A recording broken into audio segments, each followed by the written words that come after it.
our second panel on shared prosperity, economic security, and geoeconomics, Japan's future role in Southeast Asia. This is also a big topic, very wide area. I would like to say that, to look at Japan, ASEAN backwards and forward, which means looking back and looking ahead. We need scholars who have done work for a long time on the issue. So on this panel, we will lead off with Ajahn Pasuk Pongpaichit. And I already have said that all the bios are available, so please read them in more detail. I'll just say that, among our four speakers here, Ajahn Pasuk Pongpaichit, Ajahn Pavida Paranon, Ajahn Gringrai Tejakanon, and Ajahn Pongpisut Pusabarat. These are our four speakers. We first lead off with Ajahn Pasuk, and I'll just say, in a very brief way of introducing Ajahn Pasuk, she is the leading author on the Thai political economy, on Thai history, together with Ajahn Chris Baker. And you will know that there are many books that Ajahn Pasuk and Ajahn Chris have authored, a whole series for many, many years. I'm even thinking of the 1990s, the Asian financial crisis, the Thai Tom Yam Kung, the Thai crisis at that time. And then, but at that time, Ajahn Pasuk did a lot of work on Japan ASEAN, Japanese direct investment in ASEAN, first generation, going back decades, even say 4 decades. We're looking at 5 decades. So I think Ajahn, you have the horizon of a 5 decades. I'm sorry to say, but you have seen ASEAN Japan over 5 decades.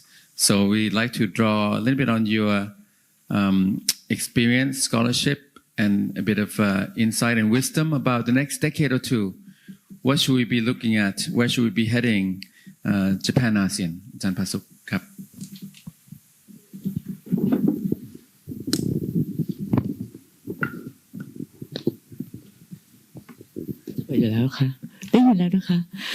Thank you so much, Ajahn Jay. I'm very honored to be asked to speak, and I'm very happy to speak today because it reminded me of the book which I wrote in 1990, published in 1990, The New Wave of Japanese Investment in ASEAN, over 30 years ago. And to write that book, I had a chance to visit many ASEAN countries for the first time, thanks to ISIS Singapore, and it cemented my association with Japan, which has been wonderful for me academically and personally. And my first encounter with Japan was with Masahide Shibusawa, founder of the East-West Seminar way back in the 1970s, when I came back from my study in Australia in 1971. That's a long time ago. The book is about the shift of manufacturing out from Japan to lower cost sites, particularly in ASEAN, especially in Indonesia, Malaysia, Singapore, and Thailand. And those are the big countries with large markets that attract Japanese investment. And this investment from Japan had already begun in the 1970s and gathered pace from the mid-1980s, especially with the rise of the yen following the Plaza Accord in 1985. Someone has already mentioned about that. The 4 countries accounted for 95% of JDI, Japanese direct investment, into ASEAN at the time. My book focuses on the supply side factors, meaning the high yen at the time when Japan had to import most of the raw material for manufacturing. That new wave of Japanese investment into ASEAN boosted the industrialization of the ASEAN countries, so much so that we often hear that Japan played a major part in shaping Southeast Asia's economic development. Of course, we now want to look at the next stage, but let's digress on these past 50 years first. The much more famous view on this process is Kaname Akamatsu's flying geese theory, which was published in English in 1962, but became well known and much talked about in the 1980s after the industrialization of Korea and Taiwan. The idea was simple and the flying geese image was very appealing. Germany and France copied the industrialization of Britain. Japan copied the Europeans. Asian tigers, Korea and Taiwan copied Japan, and the ASEAN countries seem set to follow Japan. Of course, things have turned out a little differently. In 1991, Japan entered its lost decade. In 1997, we had the Asian financial crisis, and it brought an end to the boom in the ASEAN economies. Instead of moving up the echelon of geese and joining the industrial countries, most ASEAN countries are stuck at a semi-industrialized stage, which has been labeled as the middle income trap. So what happened? Did the geese get tired? The lead geese, the goose of the whole flock get tired with all the flapping of the wings? Did the lead goose lose the way? I think the answer is broader than that. Over the last 40 years, since the industrialization of Korea and Taiwan, no country in the world has fully made the transition into the ranks of industrialized countries, except China. Why? I think there are several reasons. Certainly, the process of catch-up industrialization has become much more difficult because the industrialized countries have established rules, especially through international organizations, which make it much more difficult. What Ha Jun-chang called kicking away the ladder. I think there have also been changes in the nature of world capitalism. The already industrialized countries have become good at industry. They have accumulated the learning, developed a certain culture, and created the infrastructure, hard and soft, for an industrial society. They dominate the development of new technology, and they dominate the transformation of new technology into products and markets. New players simply cannot compete. They can develop some enclave industries and become downstream suppliers or become an industrial backyard of some bigger countries, but they cannot graduate into the industrial club. China is the exception that proves the rule. Only China had the scale to define the rules imposed on the world economy and to invest the huge amounts needed in technological capability and in the hard and soft infrastructure of an industrial society. And of course, it also has so much drive pent up. We should also always remember that catch-up industrialization has always been a political project requiring a role for the state, which was possible because of a mix of social consensus and authoritarianism in different places and at different times. Societies needed to be prepared for this by their history. China, again, is the example. I mean, we could talk too much about it, but it's not about today. So maybe ASEAN will remain a semi-industrialized zone of the world. But maybe we should not be too unhappy about this. Let me digress a little bit more. A trend which has gathered pace since the Asian financial crisis and is strangely understudied is the greater emphasis placed on developing the service economy rather than manufacturing industry in the ASEAN countries. These services include tourism, medical services, entertainment, retail, the new platform economies, and also a lot of smaller and downstream sectors. If we look at the medium-term future, this great emphasis on services is a reason for optimism. Preventing a climate catastrophe is going to place enormous constraints on our economies. We do not yet quite understand what this means, but there will have to be dramatic changes. Service industries, especially those relating to health, green economy along with agriculture and food, BCG economy, biology, circular and green economy in the Thai government terminology, with integration of environment, social and governance in the business sector. This is a non-financial factors investors use to measure an investment or company sustainability. All these will fare better in this transition, and that promise well for ASEAN. Perhaps one major downside of this shift to services is that the benefits to date are highly concentrated in capital cities. That is because these capital cities have the good airports, the high-speed internet, the concentration of tertiary educated people, and so on. And it also attracts all kinds of investment in the area. So inequality will continue to be a problem which need to be addressed. Perhaps we also have to address whether new investment that come into ASEAN should go outside the urban big cities. That is something that Japan and some of the developed countries could think about also. This leads me back to the topic today, shared prosperity, economic security, geoeconomics, Japan's future role in Asia, Southeast Asia. I would like to make a few points.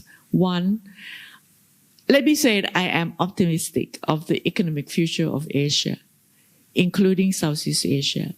Relatively speaking, the region is well endowed with an abundance of natural resources, especially forests and area of biodiversity. Despite the destruction of the recent past of a lot of the forests around here, much remains and more can be regenerated relatively quickly because of the tropical climate. I heard that some of the trees in Malaysia and other parts of Southeast Asia, which have disappeared because of during the imperial colonial period of the UK, some of them are now coming back, that have been found extinct and now coming back from the nurturing of the region, which has quite interests me a lot. So Asia has much to contribute to lessening the problems of global warming, and especially from Southeast Asia. Number two, in the past 50 years, Southeast Asia has benefited from the rise of Japan as a successful industrialized economy. And Japan has benefited from the abundant resources and cooperation from Southeast Asia in various ways to mutual advantage. Recognizing this interdependence, both sides have nurtured a close trading, investment, relationships, cultural exchange, resulting in development of strong bond with mutual trust on both sides. And ASEAN always noted, and it was mentioned this morning on Japan's side, that how Japan, Miyazawa scheme, have contributed a lot to the recovery of ASEAN from the 1997 financial crisis. And not to mention the offer to create an Asian Monetary Fund with the US and the IMF have opposed. Perhaps maybe this is a good time to have a thought more on this.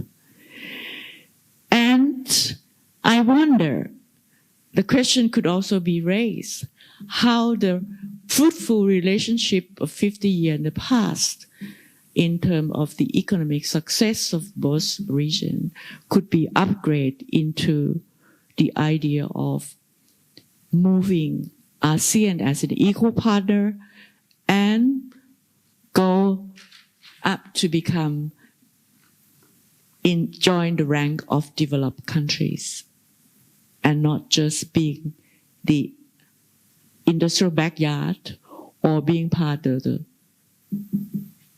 supply chain as in the past.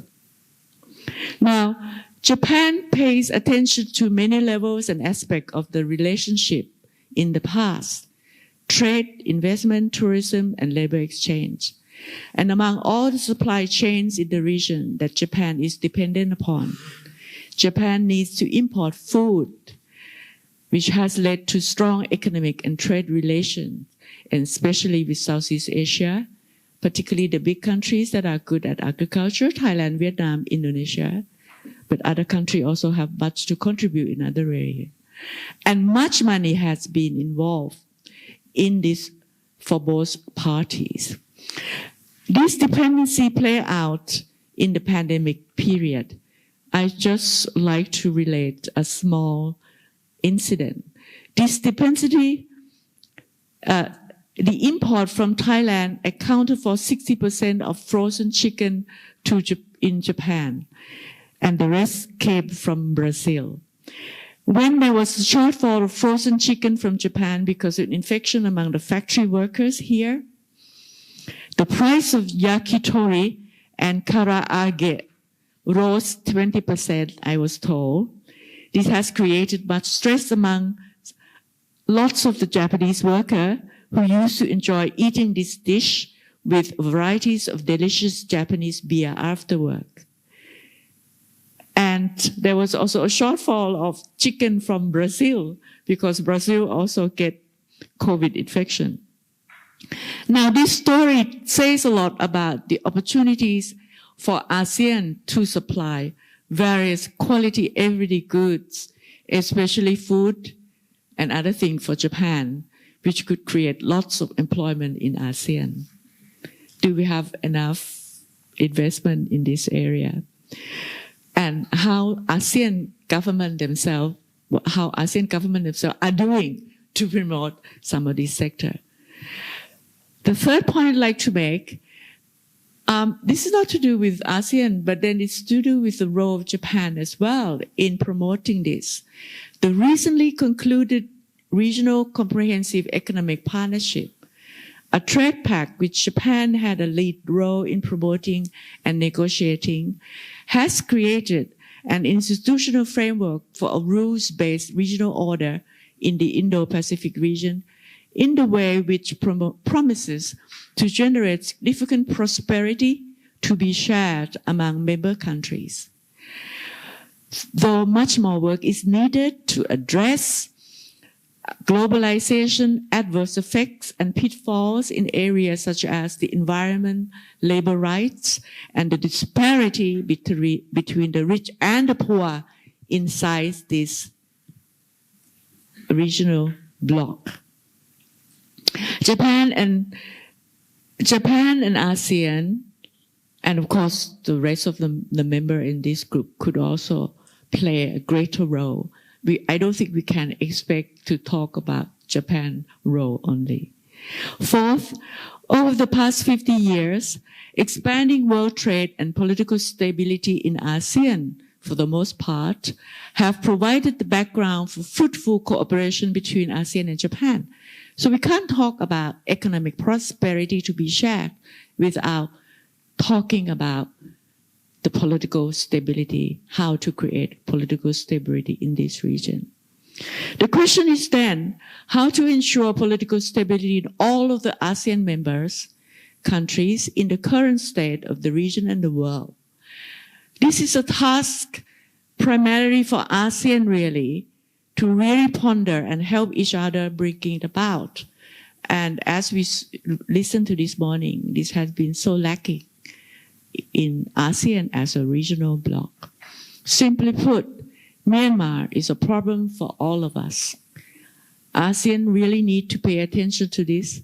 And if Japan would use its economic muscle to play some role here, I think we should be very welcome. It should be very welcome. And I think this was also mentioned this morning. Fifth, we are only just beginning to understand what has changed in the world and the region as a result of the pandemic. Supply chains are being reorganized on major scale. Travel and tourism are returning, but not back to the same situation as before. Currencies are undergoing realignment. Many, many changes.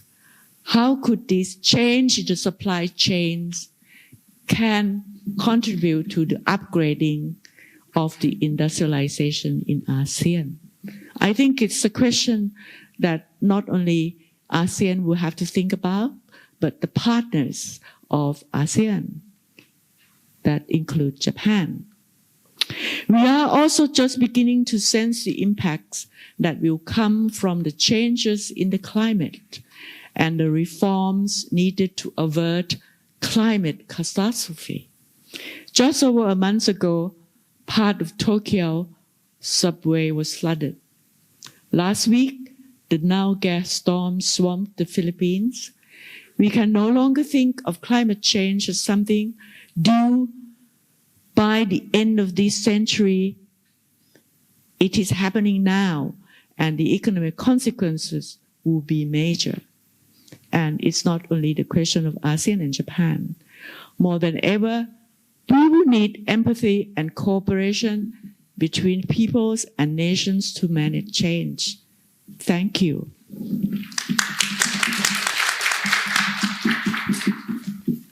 Thank you very much, Kapitan Pasuk, for that comprehensive. I think looking back and looking forward, I think one way to kind of encapsulate Ajahn Pasuk's presentation is to trace this trajectory from the flying geese, right? The flying geese through the Plaza Accord, all the way with the high growth breakneck era to the Asian financial crisis, Asian Monetary Fund, that was aborted, and all the way to the 2000s. The big change, Ajahn, that you said about except China.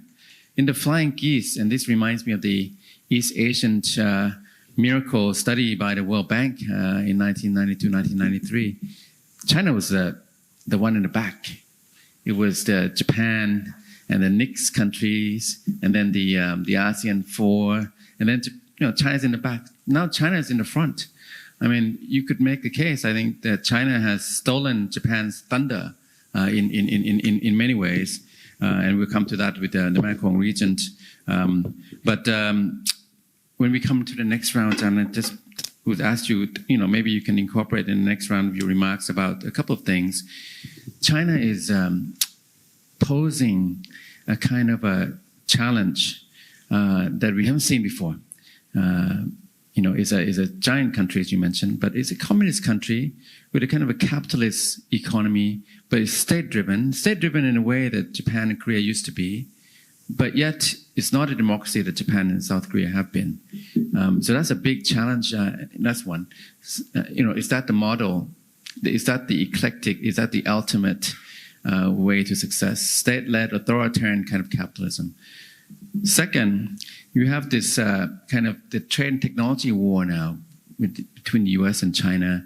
You talk about industrial upgrading, economic upgrading, and all of that. I think this is going to be consequential. This US is pushing back hard on everything.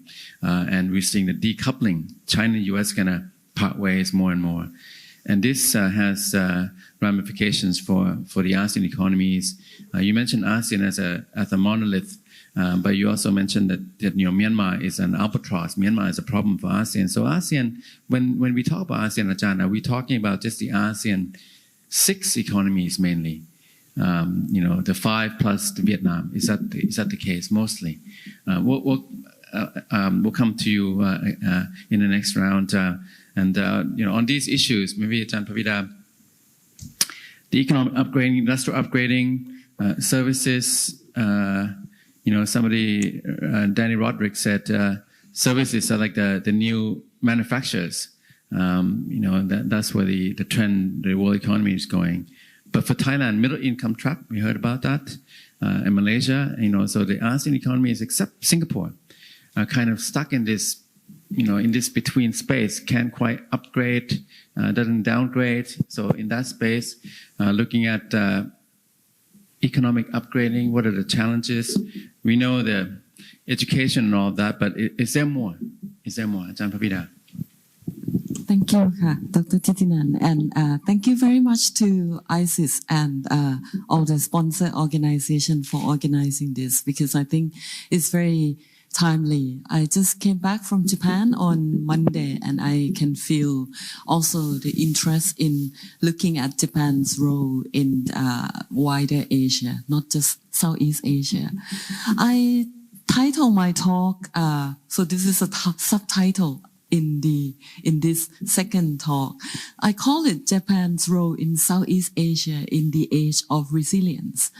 I intentionally didn't use the word ASEAN because I think that when we look at ASEAN as an organizational or regional bloc, that might not capture the picture of the economic and the business relationship that is actually taking place in Southeast Asia. So I intentionally use the word Southeast Asia rather than ASEAN, because I think that there are a different kind of definition when we look at ASEAN as a whole bloc and when we look at Southeast Asia as how each countries are dealing with this economic relationship. And the second word that I brought into this is the word resilience, which I think we are hearing a lot after the pandemic. I think Ajahn Pasuk, as if we choreograph, but we did not really. So the way that she raised issue on supply chain resilience and all this value chain upgrading and resilience are very much something that we are hearing a lot, particularly in the context of geopolitics. So my talk today, I would like to just perhaps, stress 3 key takeaways that we should be aware of when we are looking at the relationship between Japan and Southeast Asia. And I will elaborate each of the points and also draw more specific conclusion on what I think of all this change in the context that we are seeing. But the first point that I think is very relevant to what we are trying to understand, particularly with the role of Japan moving from the flying geese model being the least the lead goose, not the least good, but the leading goose in the pack. That was from the economic model that looked at Asia as a factory Asia, where Japan and other countries come to establish their industrial backyard.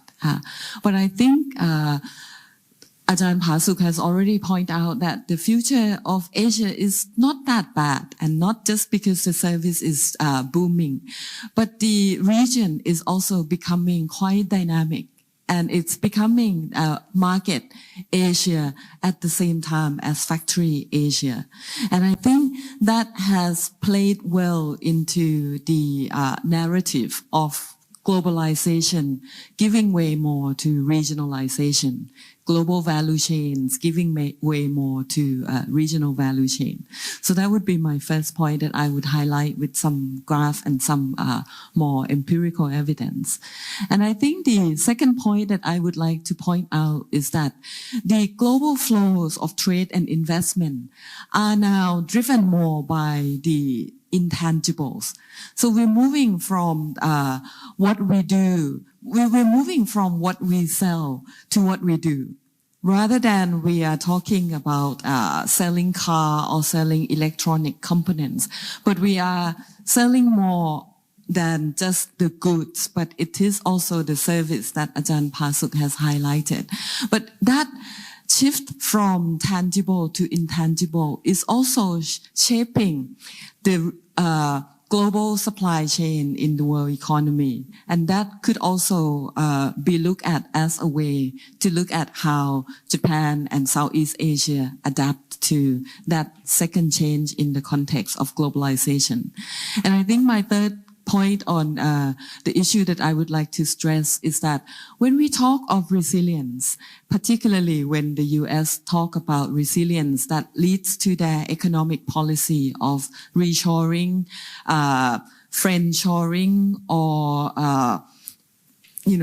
what else is there? Onshoring, reshoring. And these are opposite to the idea that we used to know of offshoring.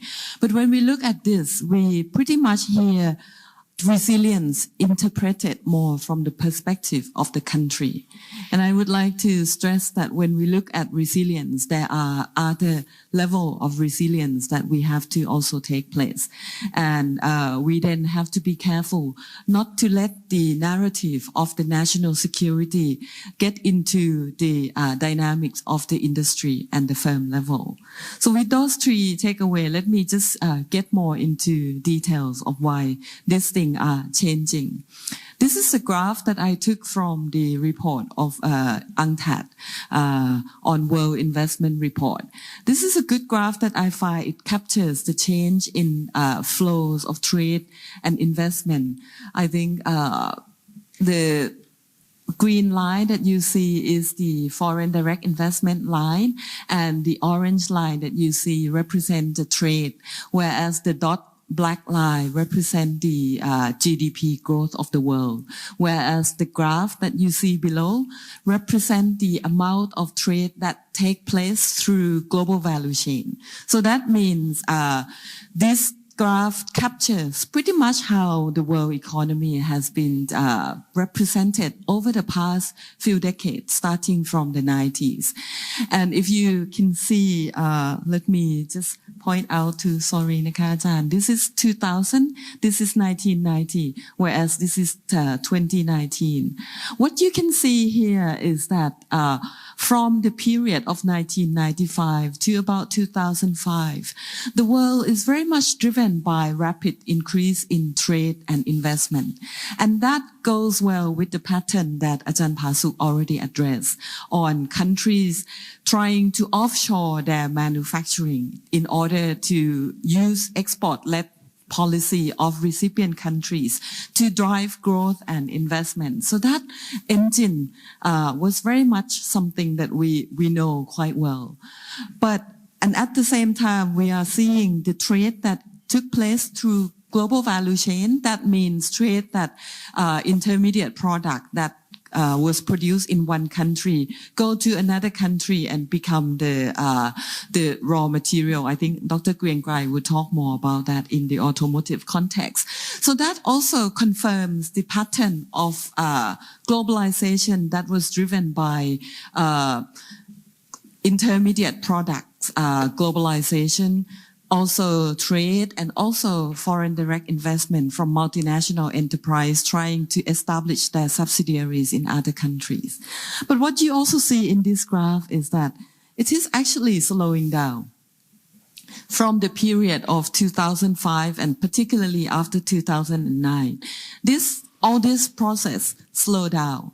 So that's why we are hearing a lot more on deglobalization, whether globalization is now dead or are we in the era of more regionalization.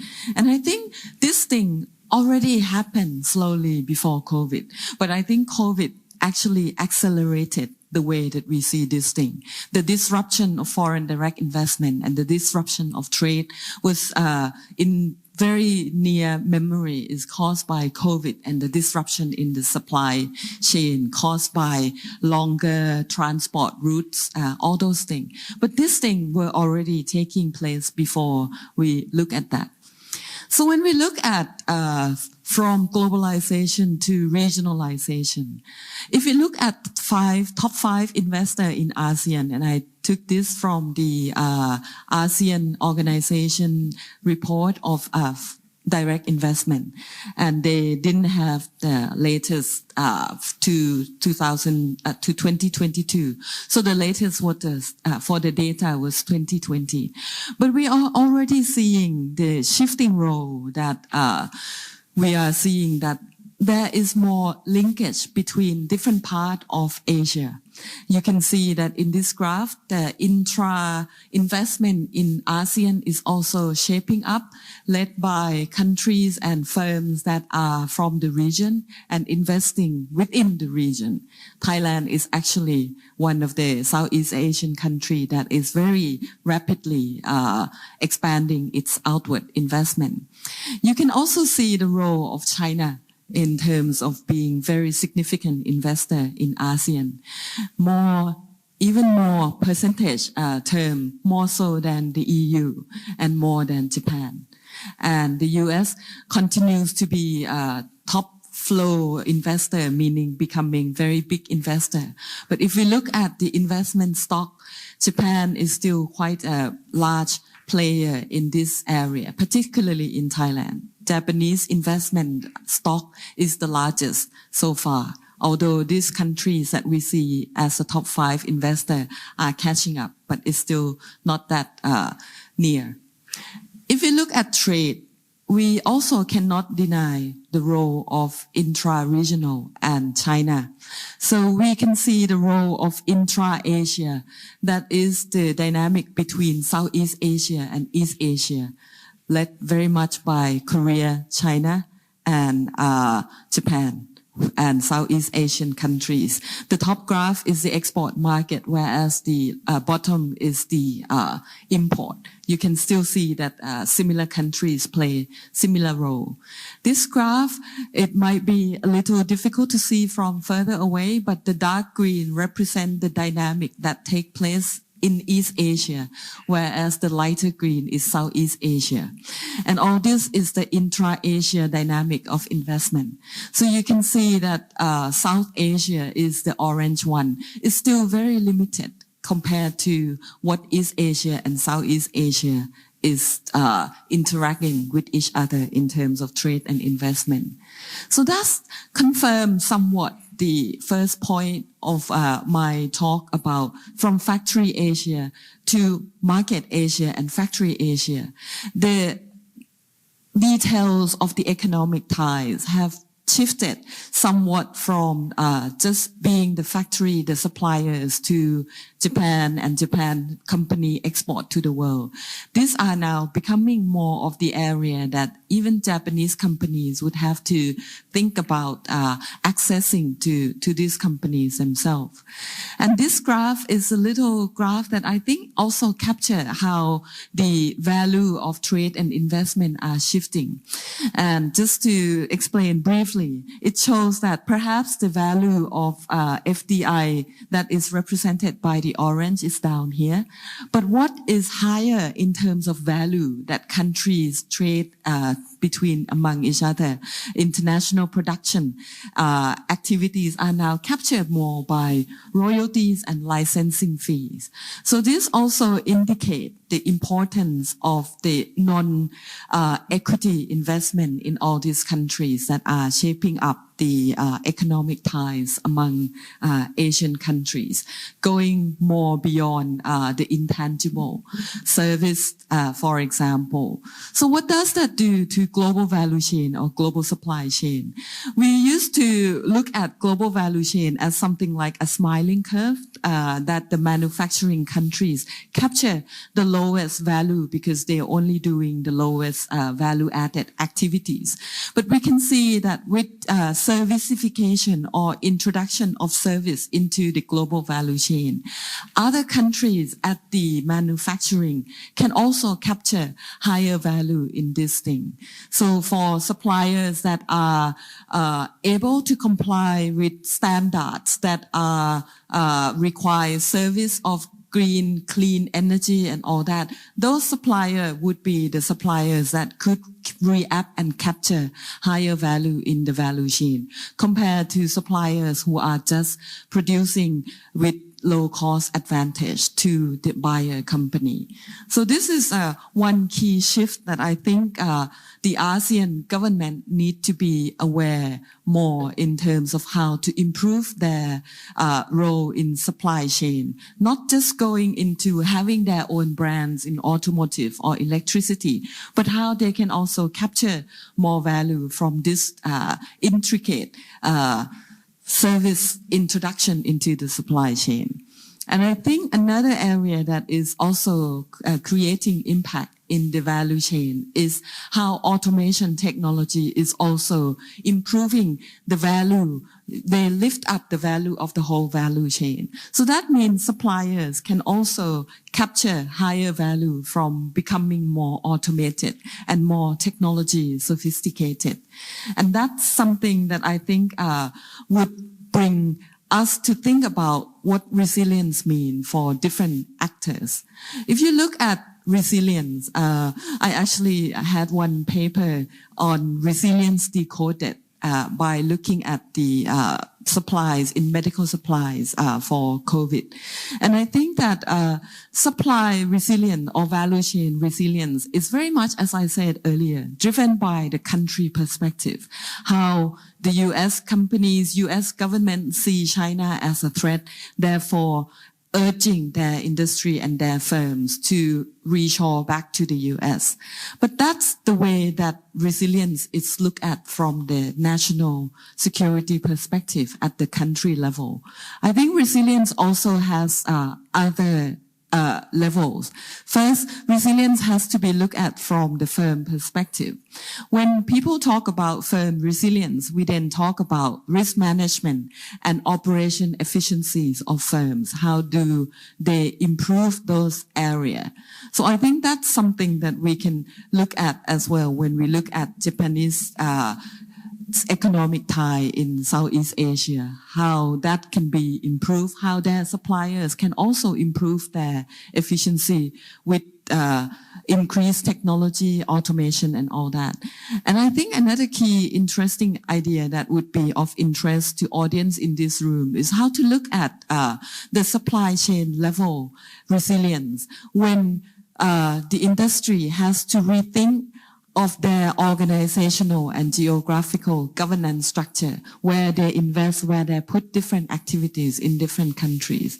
And I think with this kind of different interpretation of resilience, we should be looking at Japan's role in Southeast Asia in a more varied perspective. And I think we are moving from seeing Japan as a very dominant economic power in Southeast Asia. Now Japan is still important. Japan is important in the core ecosystem of how all these countries and all this industry are interacting. Japan might see China as a threat in certain industry, whereas Korea also remain a threat to Japan in industries such as soft power, K-pop, and electronics and all that. So it's a very non-specific, not specific to country, but also very much a diverse area. And I think with that, for Japan's perspective, Japan can be looking at this as not the burden on Japan's to lift up all these things, but Japan is already looking at options in different countries. Japan is investing a lot in EV, in battery in China, but at the same time, Japan maintains its interest in Thailand for its assembly and other area. So that's already the role of economic Japan that we see. And I think what we need to focus more is also the Southeast Asian government to look at this in a more diverse effect, and how do we then take part in all this shifting of supply chain. We are still very much in the era of looking at policy that is asking for multinational enterprise to do things for us.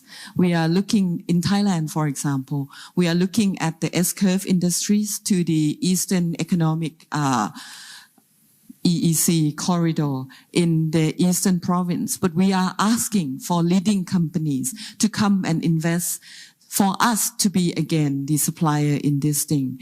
Whereas I think right now the role of the supplier is much more diverse, and the ability of a host country to develop the depth of suppliers and the capable suppliers are something that would be more resilient in the age of the shifting global value chain. And that would be my take in this point. Thank you very much for your attention. Thank you, Ajahn Pavita. I like the fact that you use as a title, not ASEAN, but Southeast Asia. I think that, we're so accustomed, we're so, it's so embedded in our thinking and paradigm that, Japan and ASEAN. But moving forward, maybe it's Japan, Southeast Asia, the different Southeast Asian economies, right? That's one. The other thing I was going to say about the firm and the from factory to market, that's evident. When I hear this resilience, when it comes from the U.S., it's becoming more about economic security. So I think if that is the case, then down the road, this is a serious challenge for companies, for firms, because as the U.S., China go at it, intensifying their rivaling competition, the pressure on companies already we're seeing, even like the most recent Seagate is being prosecuted by the U.S. government for selling certain export items, allegedly banned exports to China. But in fact, Seagate denies it. But so we're going to see more of that. So I'm thinking resilience, economic security is another trend. Okay, we now maybe we can kind of delve deeper into a couple of policy issue areas. One is maybe Ajahn Greenkai can tell us a little bit about the auto industry, your expertise, but also other areas of your expertise, whatever you'd like to talk about. But I was talking to a Jetro official, and I learned a new kind of acronym, right? ICE. So ICE, I thought it was like thinking like, what's ICE? Intercontinental Express, the ICE or something. But the new is internal combustion engine. And for car manufacturers, internal combustion is going to become extinct soon enough, within years. So the conversion to EVs, costly, complicated. And I'm thinking for Japan, the paradigm about engaging, trade, invest, technology may have to shift a bit. And for Japan, it's also not easy shifting to this EVs, for example. Ajahn Greenkai. Thank you. I would like to thank Ajahn Thitinan and ISIS to invite me to join this panel. And I learned a lot this morning. And the thing that about the role of Japan, ASEAN 50 years that have been very challenging in terms of political economy. But this session will be economics, and thanks for a good outline of the overview of the Japanese investment and business sentiment by Ajahn Pasuk and Ajahn Pavita. For me, I would like to present just focus on the automobile industry, which is my research in the past 20 years. This is the slide that I prepared for this discussion. I just want to touch upon two things. The first one is I just want to explain about the key milestone of the automobile industry in Thailand and maybe in other countries like Indonesia and Malaysia. And the second, I would like to explain about the role of the Japanese in the development of the auto industry in Southeast Asia. So my presentation may be limited into the pre-COVID. And the open questions will be after the COVID and then the disruptive technology that will taking place soon. But the result that we'll show today is until the 2019. Okay. The ASEAN, if you're looking at this map and thinking about 60 years ago, like when we start industrialization, all of these member states of these countries were very poor, low-income countries. But Currently, this region becomes a vibrant region and play an important role in terms of the trade with the global. So the history, we start of the ASEAN since 1961, but the role of the Fukuda doctrine is quite important, as we learned in this morning that it is not just only the donor and recipient, but it is kind of partnership. So in this presentation, I will explain from the point of view of automobile industry, how this happened in Thailand. Actually, in ASEAN countries, and we all know that there are only few countries that produce automobiles. I mean, in terms of the production volume. The number one is Thailand. The second is Indonesia, and then Malaysia. Philippines and Vietnam is coming. And we can see now Vietnam is trying to promote the electric vehicles. So it's kind of the leapfrog in terms of the product cycle. The flying geese model explains the role of the industrialization that follow a similar patterns, domestic production and export and FDI. But Vietnam is now trying to do a different thing. And this is because of the disruptive technology that opened the room for the latecomer to overcome or to bypass the industrial process. But if you're looking at the past 5 or 6 decades, I think all the countries that produce car in this region, they adopt a similar policy sets. At first, we try to promote the local production, import substitution policy. We protect the industry by high tariff, import bans, and others. So that makes all the investor want to invest in those countries. And of course, those investments for domestic demand. So the second phase of the industrialization is when these countries promote the local content requirements. And that was around 1980s, 1990s. And then all the countries adopt the liberalization. So we can see that from the highly intervention, highly protective, to become the freely and less protective at the end of 1990s. So the industry has been growing a lot since the year 2000. The result of this produced, like Thailand became number 11 in 2019, while Indonesia became the 17th and Malaysia number 24th. How can this economy could produce and export a lot of automobile to the world market? So this is the result of the industrialization. And we cannot deny that in the process, Japanese are important. I mean, Japanese firms, Japanese investment were important. I would like to point out the role of the Japanese investor in the yellow text here. Like, of course, at first, all the countries try to promote the domestic production. We protect the market, so we can attract the FDI into our country. But that was not sufficient. So we try to rationalize, and by that period,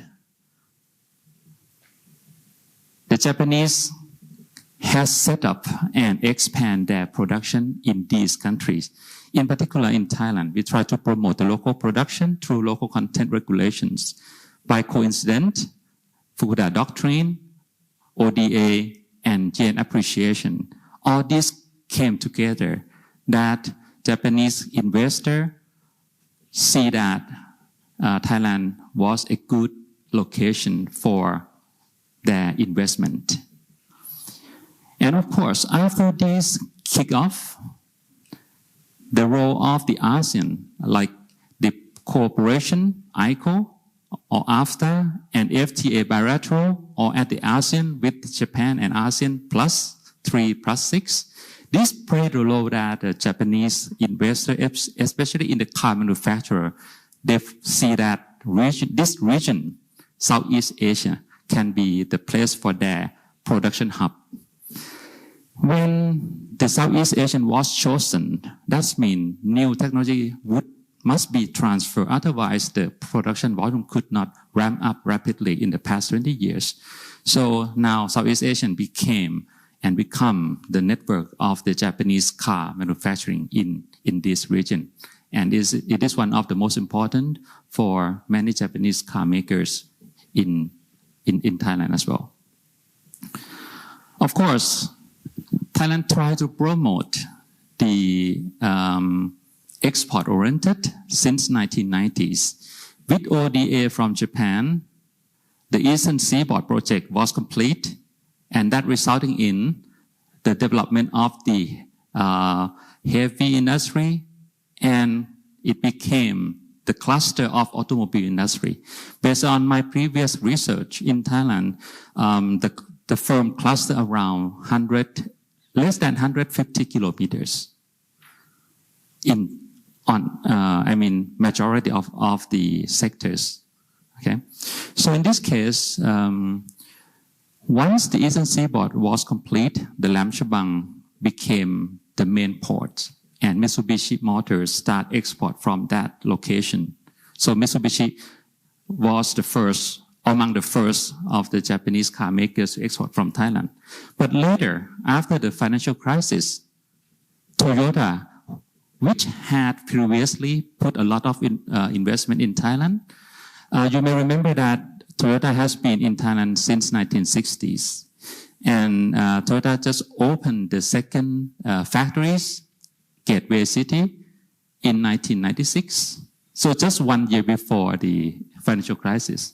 So once the crisis hit Thailand, the production capacity was enormously vacant. So Toyota need to find ways to utilize those excess capacity.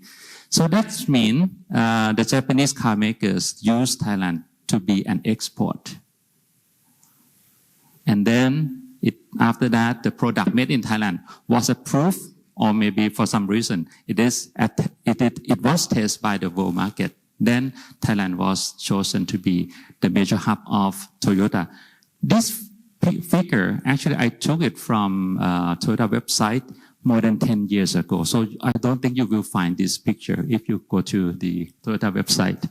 But anyway, this is starting that Toyota want to use Thailand as the export base for their IMV project.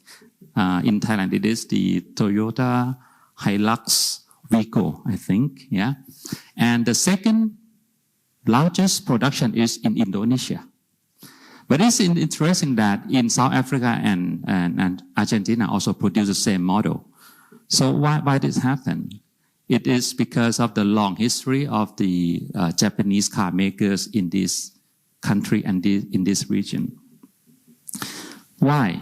Because in Thailand and Indonesia, we have the policy space that offer sufficient domestic demand. And perhaps we have been quite efficient in the macroeconomic stability as well in 1990s. That makes the GDP grew a lot. Then the demand for automobile expand. So after we expand the production and Japanese invest in the region, we can see some evidence that we have the intra-regional trade integration. You cannot read, I think the text is too small, but I just want to explain that before the year 2000, in Thailand, we have a trade deficit in the auto industry, but later we have large trade surplus. That means Thailand became an export base for the Japanese car manufacturer already. And quite interesting that the trade among ASEAN members also increasing. So this is the evidence that we have trade integration. And as you can see, after the year 2000, all the countries try to promote the new type of vehicle like eco car in Thailand, LCGC in Indonesia, and EV in Malaysia. And the latest, all the countries try to utilize their industrial policy to promote the electric vehicle. So this is quite a challenging ahead that wait for all the firms, all the investors, and the government.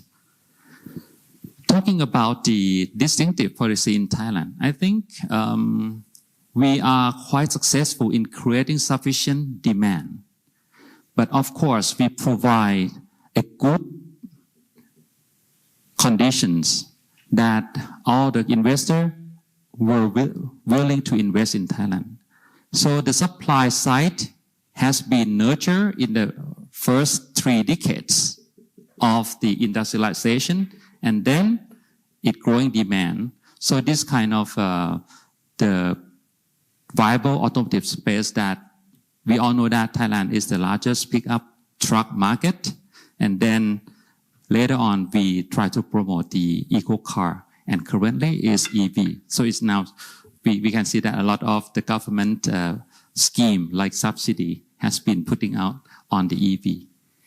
And this point is about what kind of benefit that the Thai industry can receive. In particular to the automobile industry, I think Thailand has been moving up the value chain ladder. Previously, in the first 30, 40 years, we were producing mass production based on the model design in Japan. But later, since the year after the year 2000, many car makers put investment in the R&D activities, like Toyota put the R&D center here, Honda put R&D center here, and others company as well. So currently, the car manufacturing in Thailand, the activity, it not only include the mass production, but it also include the design and R&D, just a portion of that. But if you're looking at the evidence like Honda, I think Honda has reported Honda designed some new model for ASEAN. So that means the engineering capability has been improving in the past 6 decades. So what is challenge ahead? I think there are 2 points. The first one is about the disruptive technology that will have a strong impact on the existing supply chain. So we all know that the supply chain in Thailand has been developed because of the Japanese car production. But now, once the trend of the technology will move to EV, how the existing supplier network would be adapt, and how resilience, as Ajahn Pavita mentioned. And the second one is about the environmental friendly in production and also in consumption. So this will be also important.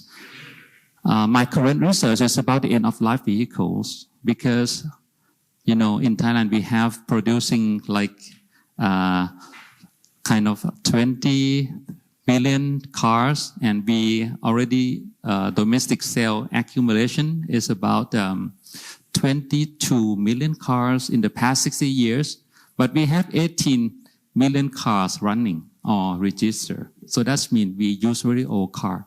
So this is a kind of whether or not we should think about how to manage or how to proper treat these old cars before the EV will take the road. Thank you.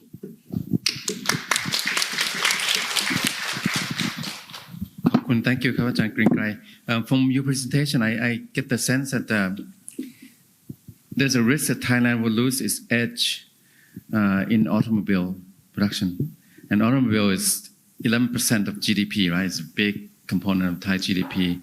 And the supply chain adaptation, when we come back to you in the next round, maybe you can tell us a little bit. You think that Thailand is adapting well to these disruptive technologies? When I see this car, I finally see this Havao is a Chinese EV, right? So that this leapfrogging from the flying geese now to leapfrogging allows countries like China or Vietnam to, surge forward from nowhere, from the very back.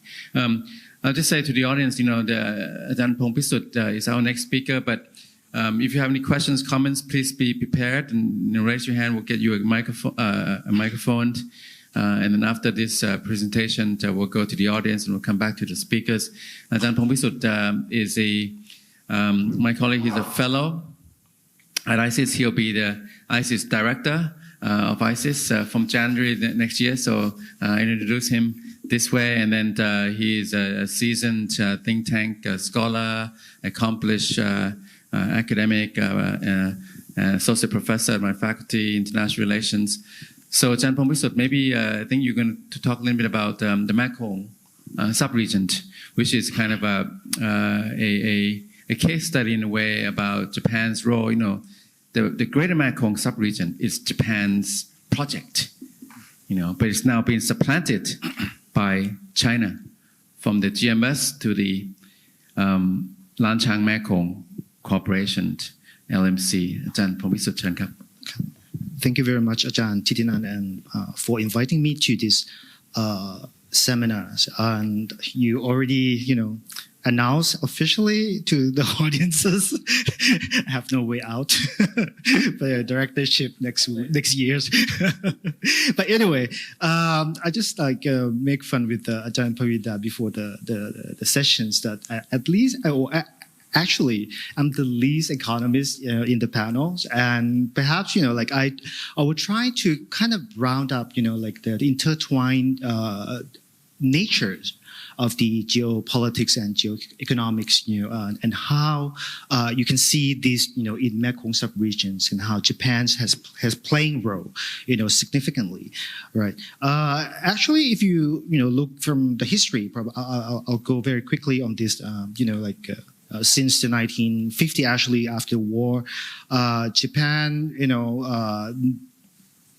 prosperities and reconstructions, depends on Southeast Asia, in the beginning of the post-war years, and Japan actually has cultivated, deeper and deeper relations with the ASEAN, Southeast Asia. Oh, back then there was no ASEAN, like Southeast Asia, and I think Japan's diplomacy, right, has achieved considerable success, and despite the bitterness, during the World War II, so both parties rather cultivated economics and strategic partnerships. So within ASEAN regions, Japan and ASEAN, or Southeast Asia in general, has pursued a well-calibrated strategy to cultivate the 5 Mekong region country.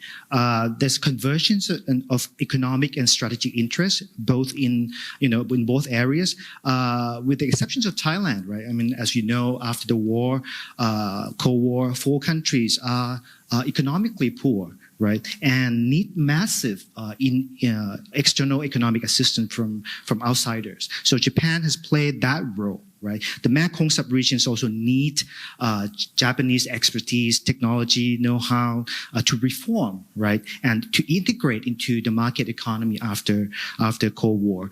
So at the same time, the sub-region, or Southeast Asia in general, even in this case, sub-regions has large populations. If you look at the current populations, it's around 300 million, in the sub-regions, and a total GDP of nearly $900 billion US. So it's immense strategic importance to Japan, right? It's located also in the middle of the massive market, in between Japan, ASEAN itself, and India. So the end of the Cold War also saw the regional dynamic, undergoing major changes following the rise of China and its more assertive role in ASEAN and the sub-regions especially, right? Japan and ASEAN align in one simple goal, right? That to materialize the idea of ASEAN communities, right? Therefore, Japan and ASEAN share the same goal, that economic disparities between the new and old ASEAN countries should be narrowed, right? In that task, Japan has contributed tremendously to the sub-regions, a lot of people like talk about Japan's role in the Asian financial crisis in 1997, 1998 to stabilize the economies in these regions, especially in Thailand. And that's even actually the assistance from Japan and the role of Japan is even greater than what China has contributed during that time. But for some reasons, I always, you raise these questions to some of my colleagues that, Japan's image during that time was not really, elevated as on the par, with China during that times. Miyazawa plan that, Ajahn Pasuk was mentioning, I actually had the benefit from Miyazawa plan because during that time I got the government scholarship to study in the U.S. and it was suspended because of Japanese money, they got resumed, right? So I can go study abroad. So we can see the contributions of Japan in the Mekong sub-region, right? Since the beginning of the 1990s, right? Bilaterally and multilaterally. So Japan trade and investment has risen in Mekong countries. Japan also has been one of the major external partners that works hard with ASEAN integrations. AFTA in the beginning to support the production network of Japan since the 1980s. Certainly, it benefit the Mekong, but also benefit external partners who also see Mekong as emerging economies, right, and opportunities for them. In that sense, Japan has been part of providing public goods, to the regions, the whole regions. And I agree with Ajahn Pasuk that Japan can utilize this network of connectivities, to expand to other less developed areas in the sub-regions. So when you see like the role of Japan in the Mekong sub-region, perhaps like 2009 was the the turning point, right, where Japan formulated a clearer strategy under the Mekong-Japan cooperations to narrow the economic gap between the old and the new ASEAN countries. Certainly, the Mekong was a major part of that, right? Since the Japan and 5 Mekong countries have convened the summit annually to review every 3 years the progress in economic cooperations. Japan also during that time contributed like around 600 billion yen from the ODA fund to the Mekong around like 2013 to 15. So the 3-year summit resulted in the action plan, right? We call Tokyo strategy. And that principally, the Tokyo strategy has been focused mostly on economic development, infrastructure development, human resource and environment. So this point to the strong political will of Japan towards sub-regions that Japan's want to invest and sustain its leadership here. However, in recent 2 decades, right, we can see China's growing roles in the sub-regions, especially through the broader framework of the Belt and Road Initiative. Right, certainly China's economic power is the major attraction, right, to the Mekong sub-region.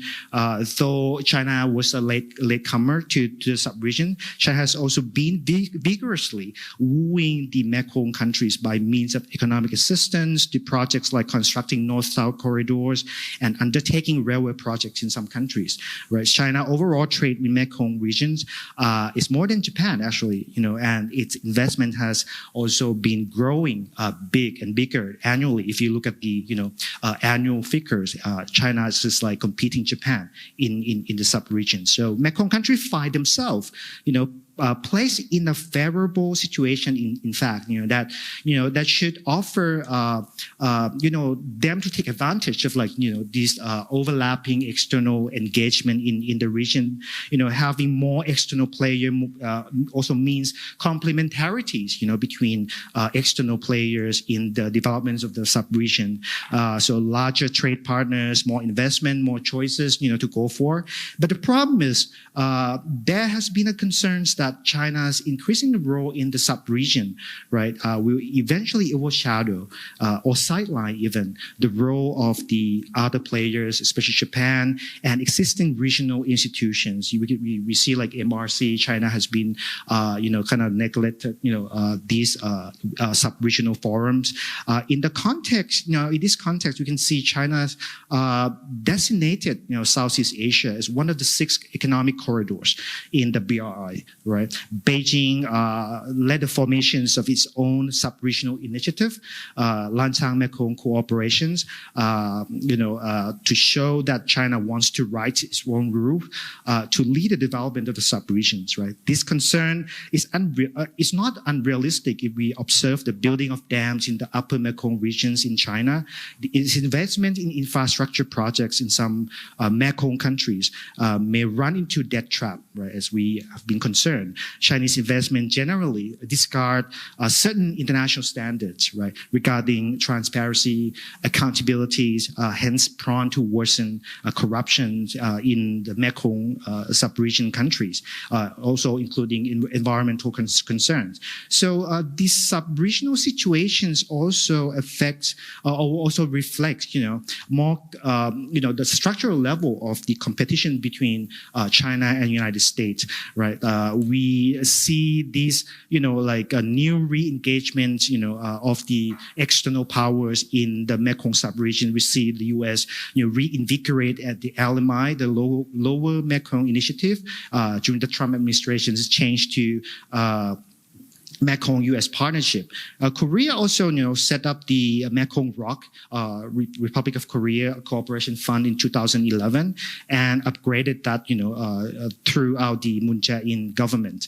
You can see, even, India, wanted to play part of these sub-regions through the Ganga-Mekong cooperation. So you can see this like competing, overlapping external power engagement to build a multilateral within the sub-region. Certainly Japan has been an active, this is like, somehow like I'm trying to visualize, how, overlapping of these multilateral in Southeast Asia with external partners or within, Southeast Asia itself, especially sub-region.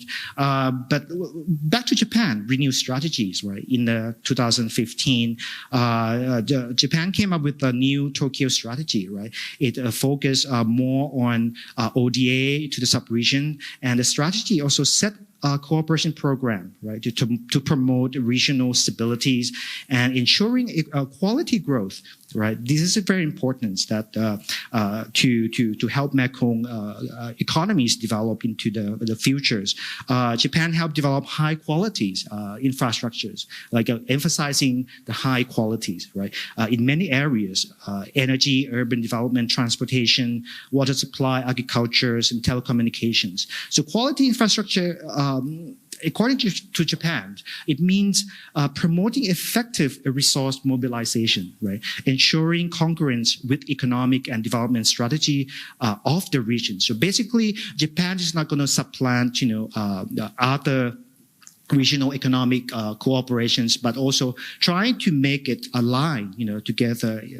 When you compare to China, who wants to supplant these, regional organizations. So high quality also means assessing the potential social and environmental impact, which is like good, right? I mean, like taking into consideration factors like lifestyle cost, safety, and resilience to disaster. These kind of like new issues that Japan has been introducing to the sub-region. So both Japan and Mekong countries also admitted that they need to collaborate with the international organizations or regional organizations. ADB has played an important role, and also private sectors, right, in this plan. It was renewed in 2018 as a Tokyo strategy, elevated Mekong Japan cooperation to strategic partnership, right? That's even like a step further to you can see like this kind of deepening role of Japan in the sub-region also reflects what is happening with China and the sub-region as well. The strategic partnership reiterates, right, Japan's intention to maintain peace and stability in the region.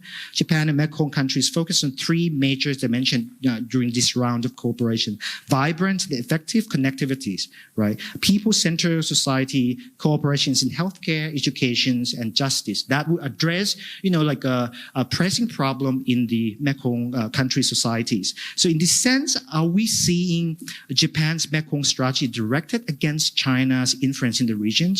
Well, my simple answer might be like, of course, like yes, right? But if you see this kind of deepening ties and role of Japan in the Mekong, it's also resonate with this geopolitical trend. But like you can see like the nature of Japan's competing with China is quite subtle, right? It's quite cautious and not openly confronting China in the direct way, right? So we can see more kind of cooperation between even China and Japan, right? Before the pandemic, right? We see like Japan-China policy dialogue on the Mekong regions, and I think there were 6 meetings before the pandemic occurred in 2020. So the last meeting was in 2019. So that's kind of the nature of Japan. It's like opening, inclusive, and seek solutions for the regions, right? So my last point is that we can, after we reassess the role of Japan that has been very active in developing the sub-regions economies and trying to make it sustained, right? There are a lot of opportunities for Japan to expand its role. Right. Of course, Japan's soft power, as Jan Kitty was mentioning, was quite strong. Like from the ICS Yusuf Ishak survey, most people in ASEAN want to choose Japan as a tourist destinations, followed by the European Union, right? So Japan also have a positive image, right, within the societies in the Mekong region, in ASEAN in general, that reflects consistencies of the engagement, and constructive role of Japan in these regions. So Japan's role is well received, as an alternative, to the binary choice between the U.S. and China. Right. So Japan also has strong network of business and local, business sectors and, political actors in here in the sub-regions, and that Japan can utilize this to expand its role, right? So Thailand plus one strategy after the big flood, in Thailand can also help, Japan facilitate the expansions of this, role into lesser developed regions in the sub-regions, and Japan high quality development strategy will improve, right, the sustainabilities of the Mekong economies. But however, this is like one of the I think like some panelists was mentioning about this survey as well, that if you want to choose the third party, Japan is like, still high, right? But, interestingly, European Union is still higher than Japan in that sense, right? But in the Mekong country, you can see like the numbers that I circle by the yellow circle, it's quite high relatively, this is what Japan can build upon its role in the sub-regions. But the challenges, right, it backs to the China's role, right? It's more assertive, and, especially in terms of political influence in the sub-regions, and economic role as well. Like increasing FDI, as I mentioned, right, annually in many countries would tilt, the balance of the geoeconomics in these sub-regions. And Japan's high standards, right, in investment project may discourage the sub-region to seek Japan assistance, right? Countries with high corruptions may not choose Japan, but opt to Chinese projects and money. And Japan's further alignment, I think I echo with the first panel, right? Alignment more with the U.S., especially in security arenas, may have adverse effect on how the Mekong countries elite, think about Japan. Perhaps like, they would come up to the point that, choosing Japan is similar to choosing the US. And that would somehow obstruct, the role of Japan. And geopolitical tensions in Northeast Asia, perhaps, would divert attention of Japan from the Mekong sub-region. You can see actually like, we said that, the trust of the Japan, right, in Southeast Asia is higher than other external power, but it decreased, over the year. So this is interesting, change, like, and when you look at China, it's increased. So that's, and why they don't, they don't distrust, they distrust Japan. Is that because most of the respondents said, there are questions about Japan's leadership, right? It's like if Japan is brave enough to exert leadership here, to protect the Mekong, or to like ally with the Mekong regions, as the first panel also said that, because like normally the Japanese policy is going to ally with the U.S. more, and perhaps that reflects that international leaderships. This is like some of the figures that perhaps I can skip, but interesting that the FDI of China is like catching up in recent years, as I mentioned. Okay, perhaps I'll end there. Right, thank you very much. Thank you very much, Ajahn Pongpisut Krap, and I'm sorry we didn't have more time. Very, very rich data points, but also a presentation. Japan's soft power. You mentioned holiday. So if you ask Thais to close their eyes and imagine they can have a first-class holiday for free anywhere they want to go, the most likely answer would be Japan, right? And then maybe Europe. Certainly would not be China, not the first preference, and then maybe U.S. So that's a lot of soft power there about Japan. We talked about leapfrog and great game before. The great game of Southeast Asia. We mentioned earlier about U.S., China, but in fact, mainland Southeast Asia, the Mekong region, is the really intense great game. It's been mentioned Japan, but also South Korea is in the act. China, certainly U.S. a little bit behind now, but still very much engaged. So mainland Southeast Asia, the Mekong region, CLMTV, very much intense great game. And then the leapfrog, for China, if you think of leapfrog as a technologies and economies, but in fact, another way to leapfrog is to come up with your own rules. And, disregard the existing rules and institutions such as the Mekong River Commission, the Mekong Institute, and the Greater Mekong Sub-Region, and then just come up with the Lanchang Mekong Corporation. Look, we're out of time. I want to adjourn and go to lunch. Any hands? I don't see any hands. We can just continue the discussion. As a way of parting, I would like to, if you would, Ajahn Pasuk, just give us a 1-2 minute final observations and reflections on, Japan, Southeast Asia, Japan, ASEAN, but a little bit, on Thailand as well. I mean, looking back, I know in 2 minutes you can't say very much, but you've seen this 5 decades from the flying geese, and now you said services, and you also said China is an exception, and China has really kind of leapfrogged. What should we be thinking about? I mean, the prospects ahead. How should Japan be approaching the region? And what's in it for Thailand? I'm sorry to have only 2 minutes for you. Let me put it this way. I think we have to rid ourselves of believing this myth about this geopolitics is going to ruin everything. And we have been very much influenced by this way of thinking about rivalry, competition, and we know that economists know that we should cooperate rather than, thinking of zero sum. We cooperate is better. Everybody benefits, and don't forget that this kind of talk about conflict and rivalry very much influence in geopolitical terms, terminology. It's very much related to, I wonder if so much related to the domestic politics of each country.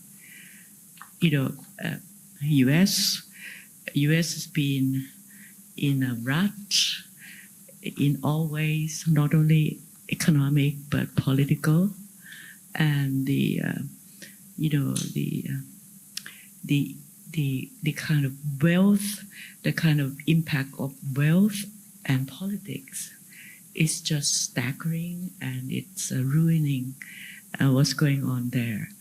And the leadership don't know how to deal with this, and they play with jingoism, they play with balancing different group in society, and then projected the outsider as the enemies, and could be various outsider, and in this case, of course, China is one of them, Russia, and I mean, I'm not saying that the issue of disagreement and tension is always been in the world, but we should not be playing.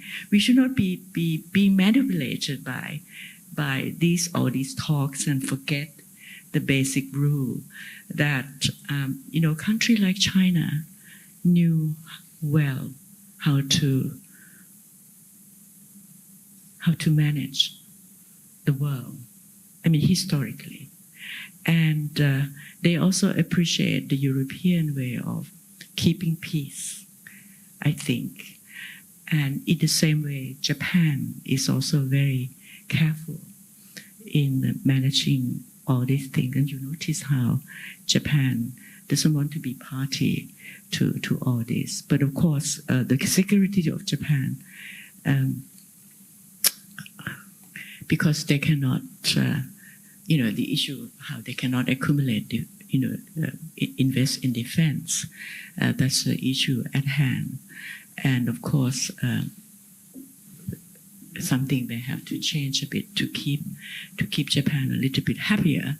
But I believe that this threat of, I'm sorry to say this, I don't really want to say it, this threat of this century going to be the Asian century somehow seem to frighten a lot of countries, and for reason I don't understand, because I think that it should be a good thing that this huge part of the world is moving ahead, and it will lead others to move along. I mean, the British Empire and the U.S. Empire, as it were, used to be kind of an engine of the growth of the world, or something like that. What's wrong about now Asia would join to become part of the greater demand? Just think in terms of increase in demand for all kinds of things, and in economics term, this would promote GDP of everybody, and then we could all grow together. And so I just want to say this, to keep in mind that cooperation is better, and I think that Japan and China cooperate with each other much more than we think. I mean, we often talk about Japan competing with China, China competing with Japan. But when I read the history of economic change in China, to my amazement, Japan has contributed so much in the effort of China to change technology, investment, joint investment, both, all kind of things. We can't forget that. And the U.S. have been, in the past, have had this role of promoting all kind of things on the positive side of the world. But somehow now, the U.S. seem to be kind of, I'm sorry to say this also, that the U.S. seem to be appearing not to cooperate, appearing to be a problem in some ways. And I think it reflects the internal problem of the U.S. And maybe we could all think of how to help US to solve its internal problem. So that this issue, the myth of we are going to, Asia is going to be the next world war or whatever, I don't believe that. I believe that and so I agree with Ajahn, I'm sorry, I didn't listen to you. I agree with Ajahn Pong Pisut นะคะที่พูดถึงว่า Japan เป็น cooperator เป็น China as well เป็น cooperator and so we should look forward to better future with all these things happening and not to talk less about conflict and competition and to that's all I want to say. Thank you. On that positive note, please join me in sharing that optimism and also in thanking the speakers for their time, effort, experience, and insights. Thank you very much.